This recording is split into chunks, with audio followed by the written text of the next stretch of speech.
Durante estos domingos hemos estado hablando de evidencias de un verdadero arrepentimiento. Y hasta ahora hemos visto que un verdadero arrepentimiento se caracteriza por oír. Una persona que no esté dispuesta a oír a quien le va a hablar la palabra de Dios, no hay ningún tipo de esperanza para esa persona. No es solamente oír a quien habla, sino cerciorarse que esa persona está hablando la palabra de Dios. Estamos partiendo de ese sermón de Pedro que está registrado en las Escrituras. En Hechos capítulo 2, del 14 al 42, nos narra la exposición de Pedro y las reacciones que produjo.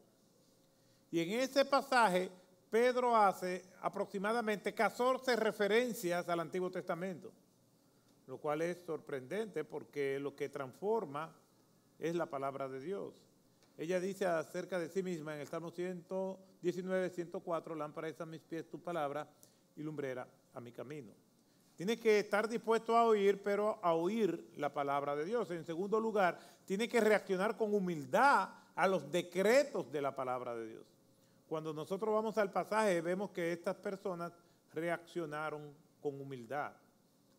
No transportaron su responsabilidad ante Dios a otra persona, no se autojustificaron, simplemente reaccionaron con humildad.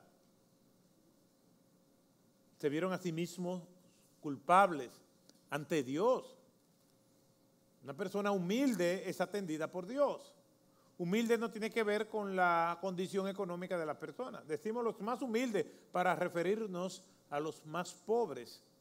Pero humildad es una condición del alma delante de Dios.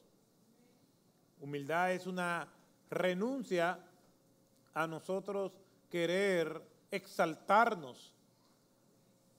Humildad es reconocer que no somos merecedores de nada. Y estas personas reaccionaron con humildad, lo cual es esperanzador porque la Escritura dice en el Salmo 138 que Dios atiende al humilde, pero al orgulloso, al altivo, lo mira de lejos.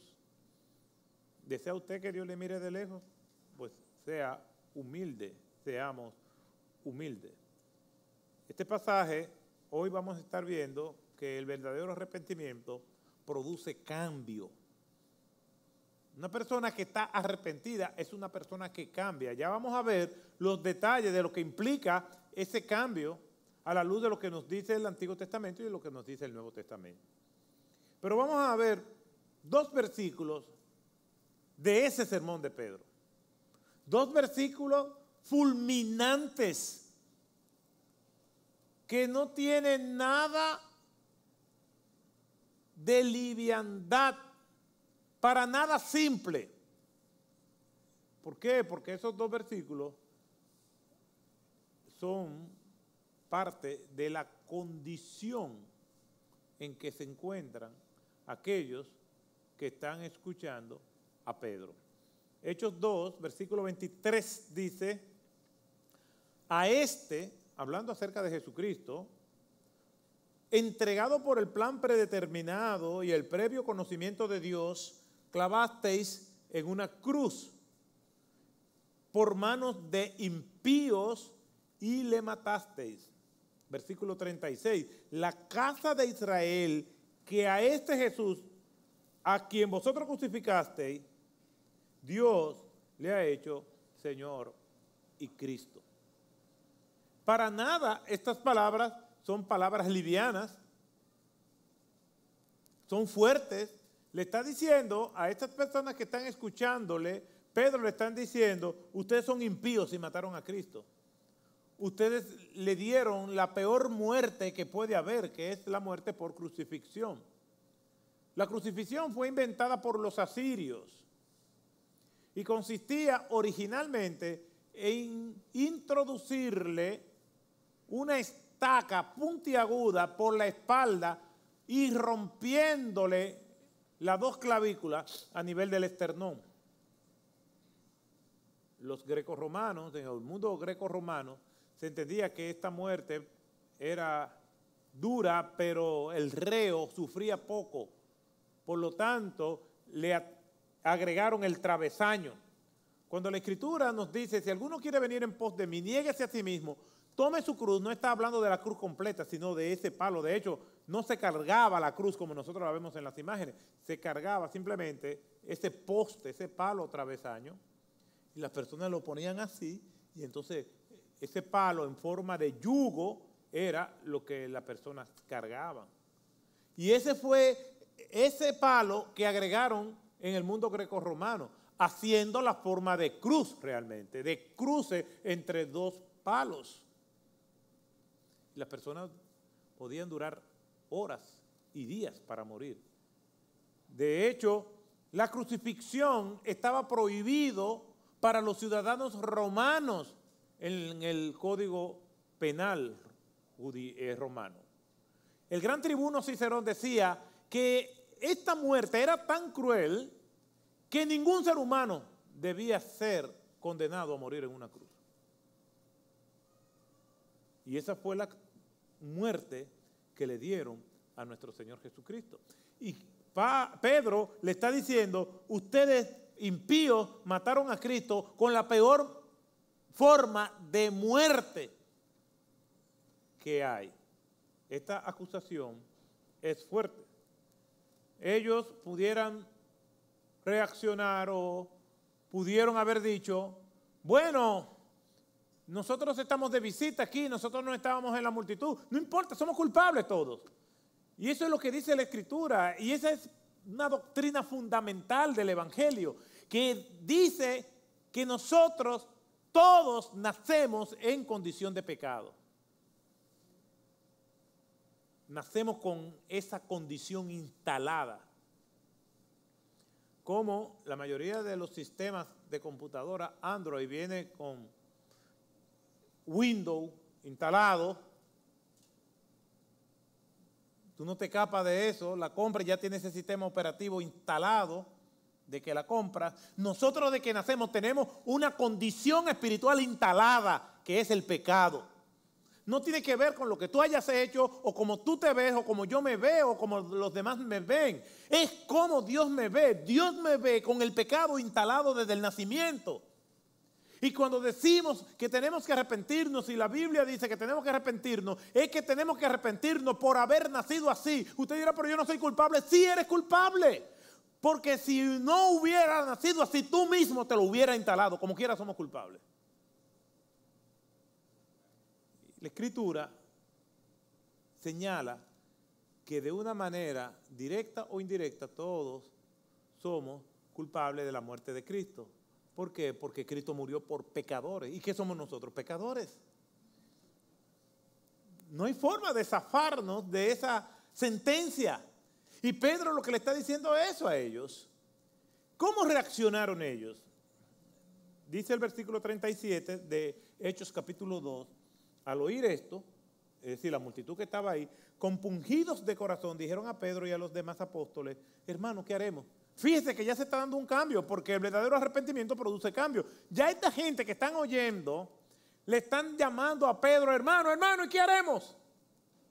Mientras Pedro está dando su sermón y está diciendo, ustedes crucificaron a Cristo, ustedes lo mataron, ustedes lo llevaron a una cruz. Ellos están diciendo, ¿qué haremos? ¿Qué haremos? Porque ya están reconociendo que sí son culpables. No hay un discurso paralelo en su mente diciendo, no, el asesino en serie es el culpable, Anás y Caifás son los culpables, Barrabás es el culpable, Pedro, tú también eres culpable porque lo negaste. No hay nada de eso. Ellos están viendo que son ellos los culpables. Ellos entienden que lo que se está diciendo es para ellos. Una persona cristiana, cuando oye un sermón, no está pensando solamente en el otro, está pensando en sí mismo. ¿Por qué? Porque sabe que la palabra de Dios es la esperanza que tiene al aplicarla a su vida, porque es su lámpara que le guía. Estas personas están diciendo, ¿qué haremos? La palabra compungidos es una palabra que significa y que describe la acción de recibir una estocada o de un punzón que se introduce y se agita con violencia. Esa es la palabra. Por ejemplo, cuando dos gladiadores estaban peleando en ese mundo greco-romano y uno venía y le atravesaba con una espada y la sacaba y la atravesaba varias veces, esa persona estaba compungida, la que recibió la estocada. Una estocada era compungir a otra persona, también se puede decir eso. Le clavó un cuchillo, lo compungió como un cuchillo. Lo compungió porque no solamente se lo introdujo, sino que se lo introdujo y lo sacó varias veces con violencia, con el propósito de destrozar a aquella persona. Y esa es exactamente esa palabra. Y ellos se compungieron. Esa palabra de Dios fue como una espada que atravesó su corazón y derrotó todo argumento, toda autojustificación, toda transportación de responsabilidad a otra persona. No se vieron así como víctimas, se vieron como pecadores. Cuando la palabra de Dios penetra el corazón, esa palabra de Dios derriba todo argumento, haciendo que el individuo se vea culpable delante de Dios. Cuando estamos compungidos es que la palabra de Dios nos hiere, nos deja en agonía, nos pone en una condición indefensa y le decimos: Señor, ayúdame, ¿qué hago? Perdóname. Mientras no caemos, mientras no estamos en una posición de debilidad ante Dios, es porque esa palabra de Dios no ha penetrado. Y yo conozco mucha gente así. Tú le predicas la palabra de Dios y están endurecidos.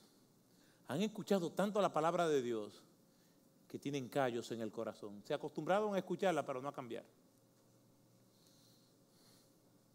Un hijo cuyo papá es mecánico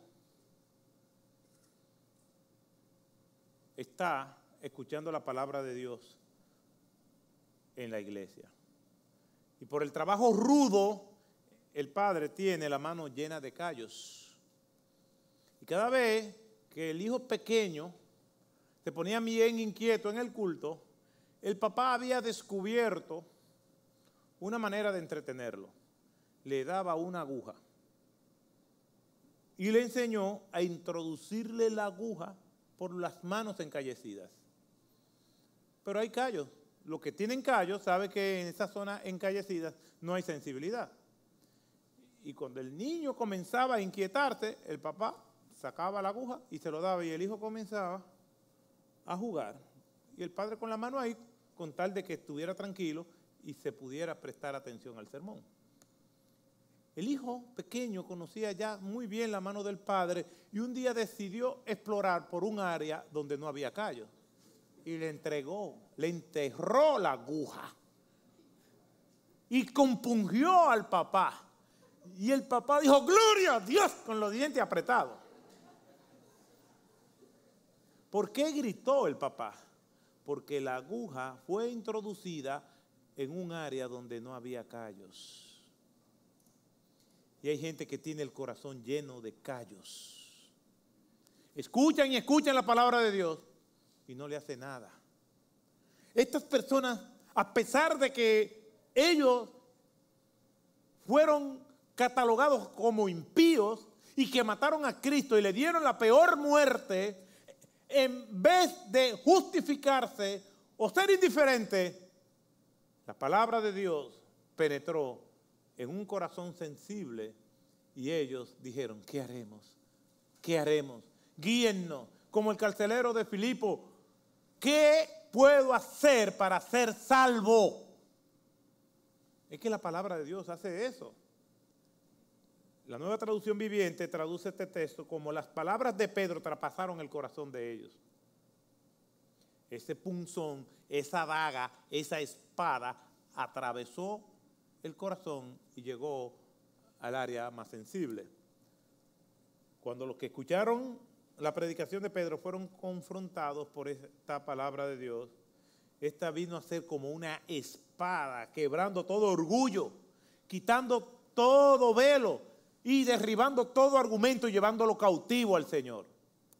Me encanta Hebreos capítulo 4, versículos 12 y 13, que seguro ustedes han escuchado y leído. Porque la palabra de Dios es viva y eficaz y más cortante que cualquier espada de dos filos. Y penetra hasta la división del alma y del espíritu, de las coyunturas y los tuétanos, y es poderosa para discernir los pensamientos y las intenciones del corazón. Y no hay cosa creada, oculta a su vista, sino que todas las cosas están descubiertas y desnudas ante los ojos de aquel a quien tenemos que dar cuenta. Sí, es verdad, yo puedo no arrepentirme, yo puedo mantenerme erguido, orgullo, pero dice la Escritura que tarde o temprano voy a tener que dar cuenta de esa vida delante del Señor.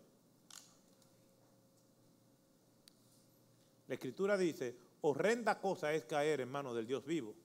Si usted tiene un mínimo, o yo, tenemos un mínimo de sensibilidad, debemos temblar ante esta realidad. No estamos hablando de cualquier Dios. Estamos hablando del Dios Todopoderoso que hizo los cielos y la tierra. Y cuando su palabra se abre la gracia y se abren los juicios de Dios también. La palabra de Dios no vuelve vacía. O trae salvación o trae condenación. Salvación para aquellos que la reciben y condenación para aquellos que la rechazan. Estas personas escuchan la palabra de Dios y dicen, no, nosotros faltamos, sí, pero fue porque me indujeron.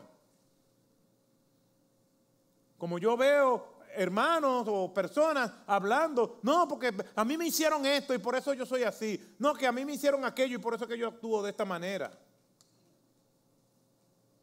Y hay gente que desobedecen a Dios y le echan la culpa al otro, a la humanidad, al esposo, a la esposa, a los hijos, a los padres. Y estas personas lo que están diciendo es ¿qué haremos? O sea, sí, somos pecadores, pero ¿qué hacemos ahora? Porque ellos, hasta ese momento, Pedro los acorrala con la palabra de Dios, pero no le está diciendo cómo ellos pueden zafarse de esa condición. Un autor, F. Bruce, acerca de esa reacción, dice lo siguiente. Si Jesús de Nazaret era realmente el Mesías esperado, entonces ninguna culpa podía ser mayor que la culpa de tratarlo como lo habían tratado. Y hablando ahora acerca de ellos, si habían rechazado a aquel sobre quien descansaba toda su esperanza de salvación, entonces, ¿qué esperanza de salvación les quedaba ahora si lo habían crucificado? Cierro la cita. Si Jesús es el Mesías y ellos mataron al Mesías, entonces, ¿qué esperanza hay? Lo que ellos no sabían es que el Mesías estaba vivo. Y aquel Mesías que ellos crucificaron era el Mesías que ahora, siendo el Rey del universo, y siendo su única esperanza, estaba dispuesto a olvidar todo eso si ellos venían y confesaban sus pecados delante de él. Eso no es maravilloso, eso es maravilloso. Por eso es que ellos dicen, ¿qué haremos? Porque ellos no conocen la alternativa. Saben que están mal, saben que no hay esperanza. Le dicen a Pedro, ¿qué haremos? Y aquí está la respuesta extraordinaria de Pedro. Lo que quiere decir que un verdadero arrepentimiento, si resumimos ese pasaje, se puede decir que un verdadero arrepentimiento se caracteriza por oír la palabra de Dios, por reconocer en segundo lugar sus pecados, por tercer lugar reconocerlo y confesarlo. Oír, reconocer, confesar. Y en cuarto lugar, cambiar. Estas personas le preguntan a Pedro, ¿qué hacemos? Versículos 37 al 42, ahora sí lo voy a leer íntegro para que tengamos una idea más acabada de lo que pasó y cómo terminó todo esto. Dice la Escritura, al oír esto, es decir, el mensaje de Pedro, y ver su condición, compungidos de corazón, dijeron a Pedro y a los demás apóstoles, hermanos, ¿qué haremos? Y Pedro les dijo, arrepentíos y sed bautizados cada uno de vosotros en el nombre de Jesucristo para perdón de vuestros pecados y recibiréis el don del Espíritu Santo. Porque la promesa es para vosotros y para vuestros hijos y para todos los que están lejos, para tantos como el Señor nuestro Dios llame. y con muchas otras palabras testificaba solemnemente y les exhortaba diciendo, sed salvos de esta perversa generación. Y entonces los que habían recibido su palabra fueron bautizados y se añadieron como aquel día como 3,000 personas. Y se dedicaban continuamente a las enseñanzas de los apóstoles, a la comunión, al partimiento del pan y a la oración. El verdadero arrepentimiento se caracteriza por oír, por reconocer, por confesar y por cambiar. Vamos a estar viendo lo que es el arrepentimiento. Arrepentimiento básicamente es cambiar. El arrepentimiento, como nos lo plantea, es lo que Pedro le está diciendo ante la pregunta de ellos, ¿qué haremos? Arrepiéntanse. Ya que reconocieron que son pecadores, que están mal delante de Dios, arrepiéntanse. Yo creo que todos nosotros conocemos personas que tú la confrontas acerca de algún patrón de conducta que no es correcto y estas personas lo reconocen. De hecho, hay personas que se pasan la vida diciendo, sí, yo sé que estoy mal, sí, yo sé que tengo que hacer eso, sí, yo sé que tengo que ir al médico, sí, yo sé que tengo que cambiar mi hábitos alimenticios, sí, yo sé que tengo que dejar de hacer esto, sí, yo sé que tengo que dejar de aquello. Y se pasan la vida sabiendo que tienen que dejarlo, pero nunca cambian. Reconocen, pero no cambian. Son humildes en reconocer que están mal, pero no son lo suficientemente determinados a cambiar. El hijo pródigo, cuando se vio cuidando cerdos, dijo, volviendo en sí, ¿cuántos jornaleros en la casa de mi padre tienen abundancia de pan y yo aquí perezco de hambre?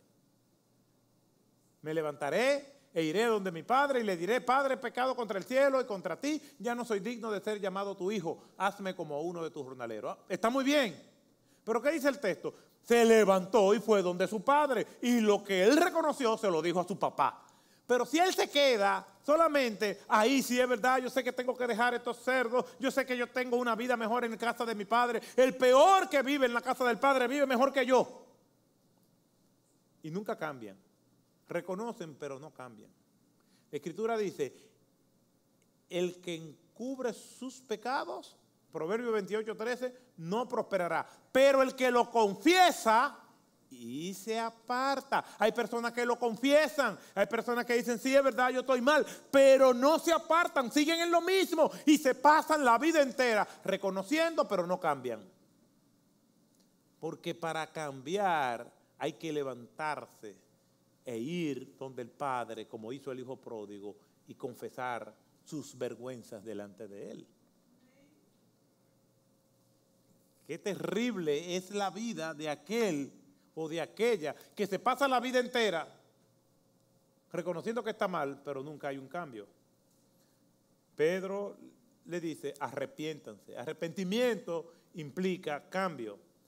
Vamos a ver lo que significa arrepentimiento, primero en el Nuevo Testamento y después, en segundo lugar, vamos a ver lo que significa arrepentimiento en el Antiguo Testamento. En el Nuevo Testamento, la palabra arrepentirse, el verbo arrepentirse, es metanoeo, que significa un cambio básicamente de actitud, un cambio interior. Esa palabra se encuentra 34 veces en todo el Nuevo Testamento. Y se puede definir como haber cambiado acerca de alguien o de algo. Estas personas que están escuchando ya están cambiando, porque le están llamando a los discípulos hermanos, le están diciendo ¿qué haremos? Hay un cambio en cuanto a la actitud. El arrepentimiento no tiene que ver con las emociones. Muchas personas se arrepienten de algo cuando emocionalmente eso lo aflige. Me siento triste porque hice a esto, lloro, y entonces por eso se arrepienten. Ajá, y si no me siento así, no me debo arrepentir. Las decisiones correctas se toman, no importa cómo tú te sientas, lo que tiene que entender es que estás mal. Cuando el Señor manda al profeta o al evangelista Felipe al desierto a predicarle al etíope, Felipe le pregunta al etíope, ¿entiendes lo que lees? ¿Entiendes? No le dice, ¿cómo te sientes? Yo he escuchado personas que me dicen, sí, yo sé que yo tengo que arrepentirme, pero yo lo voy a hacer cuando yo lo sienta. ¿Y si no lo sientes? Tu condición de pecado no lo determina cómo tú te ves o cómo tú lo sientes, sino lo que la Biblia dice de ti y de mí. Lo sintamos o no, me sienta culpable o no me sienta culpable, me emocione o no me emocione, llore o no llore. Lo que determina nuestra condición delante de Dios no son mis emociones, sino cómo Dios me ve. Ni siquiera tiene que ver cómo me ve el pastor o el sacerdote, es cómo Dios me ve. Una gente puede decir, ay, él es muy buena persona. Leí la noticia de un individuo que era un vecino extraordinario y en los Estados Unidos, y en el sótano de su casa tenía como 10 cadáveres. Y todo el mundo lo veía como un vecino extraordinario, como una buena persona. Todos los demás lo veían bien y con eso él estaba satisfecho. ¿Por qué? Porque lo que él quería era que la gente lo viera así. Tú y yo somos peor que esa persona ante los ojos de Dios, aunque nos duela. Por eso que reaccionamos. ¿Por qué? Porque no necesitamos matar muchas personas para condenarnos. Simplemente con rechazar a Dios ya estamos condenados. Dice la Biblia que el que cree en Jesucristo es salvo y el que no cree, por no creer ya es condenado. Y si muere en esa condición, ese asesino en serie, como tú o el que se pierda, allá se van a encontrar. Una persona que no entienda esto, no hay esperanza de salvación. Mientras no nos veamos culpables ante Dios, no hay esperanza para nosotros. La verdadera esencia del arrepentimiento no tiene que ver con el remordimiento o las lágrimas. No quiero decir esto, que hay personas que pecan y se arrepienten y lloran de manera genuina. Pero yo no puedo esperar llorar para arrepentirme. Aunque no sienta nada, pero si entiendo que estoy mal delante de Dios, ¿qué es lo único que tengo que hacer? Venir y pedirle perdón al Señor y arrepentirme de mis pecados. El verdadero arrepentimiento sí conlleva vergüenza y dolor. Vergüenza ante Dios. Dolor por haber violentado lo que Dios ha traspasado. Y es precisamente esa vergüenza y ese dolor que desesperadamente me lleva a buscar el perdón de Dios. No quiero vivir en esa vergüenza, no quiero vivir en ese dolor. Una persona va caminando por un lugar público y si tropieza y se cae y el golpe que se dio no es muy contundente, pero le dolió. Normalmente la gente se cae y hace y se ríe y sigue, aunque el dolor le esté retorciendo. ¿Por qué? Porque le da vergüenza. La vergüenza nos lleva al disimulo. No ha pasado nada. Aunque cuando doblemos la esquina y nos sobemos. Con Dios no funciona así, porque la palabra de Dios es viva y eficaz. Y dice la Escritura que penetra a las profundidades del alma. Y no hay cosa creada, oculta a su vista. Entonces, ¿para qué disimular si Dios conoce las intenciones del corazón? Pero queremos mantener una actitud y una imagen ante los demás. El que está arrepentido delante de Dios camina con toda su vergüenza hacia el Padre como caminó el Hijo pródigo ante la vista de todo el mundo. Y dice la Escritura que el Padre del Hijo pródigo corrió a recibirlo. Las personas de respeto, de honor, no corrían en la antigüedad. Correr era un acto vergonzoso, por eso es que dice el texto, y el padre corrió hacia donde estaba su hijo. No se avergonzó de perdonarlo. Entonces, ¿por qué te debe a ti avergonzar recibir su perdón? Si el Rey del Universo no se avergüenza de ti.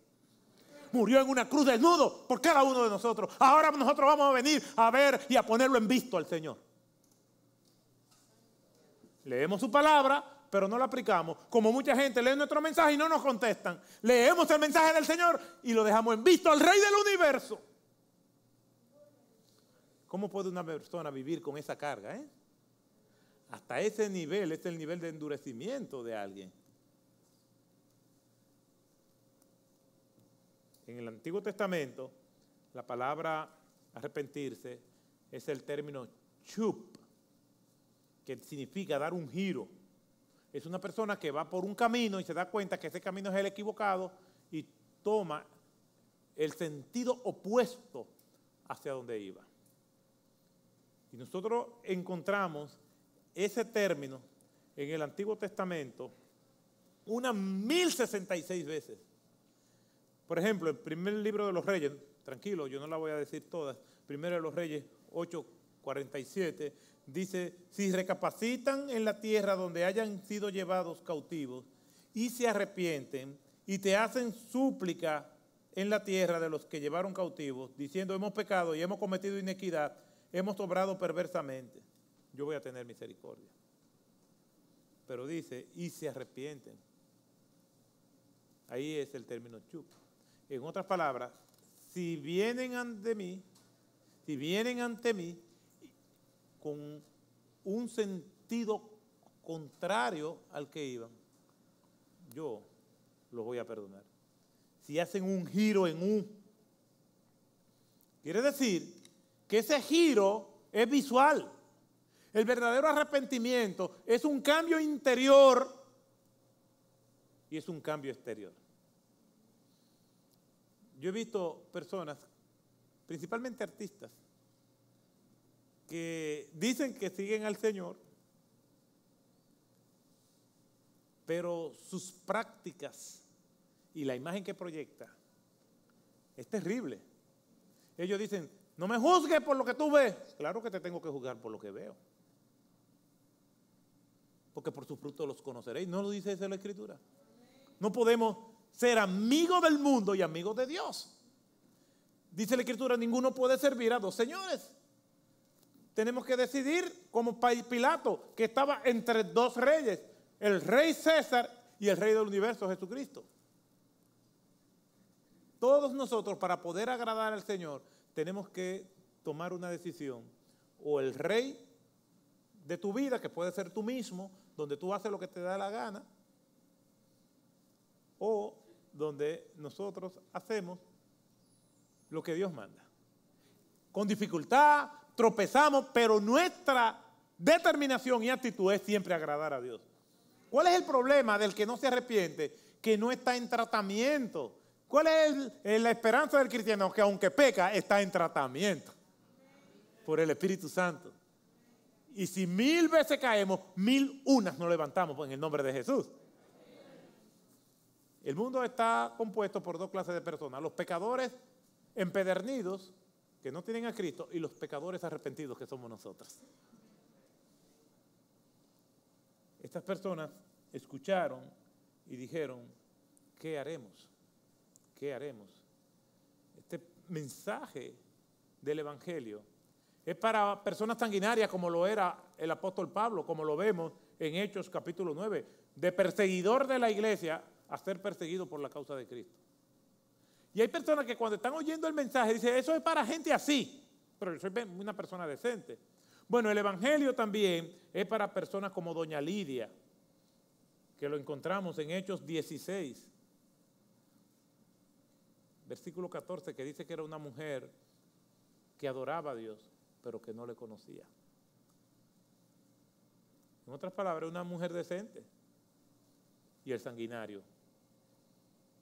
Ambos estaban lejos de Dios hasta que escucharon el Evangelio y se arrepintieron, confesando sus pecados y habiendo en su vida un cambio evidente.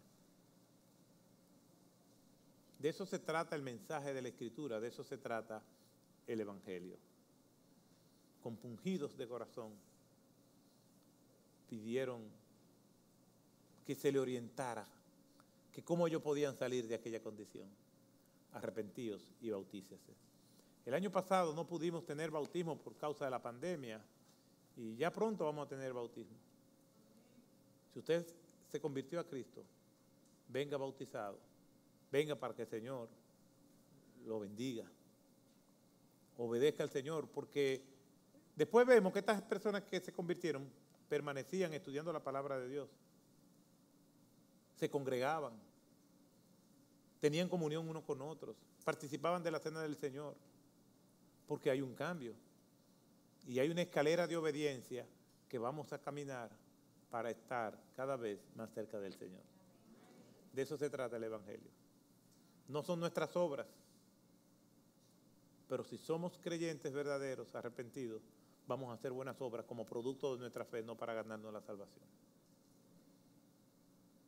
Venga Cristo y arrepiéntase de sus pecados y Él lo va a perdonar. Padre Santo, gracias te damos por tu palabra.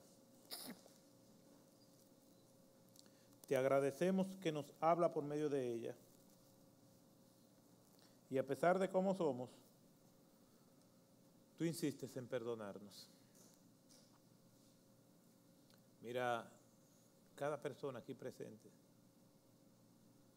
sobre todo aquellos que no te conocen o que están apartados de ti. Te pido que tú trabajes en sus vidas y puedan ellos ver su condición y venir delante de ti arrepentidos.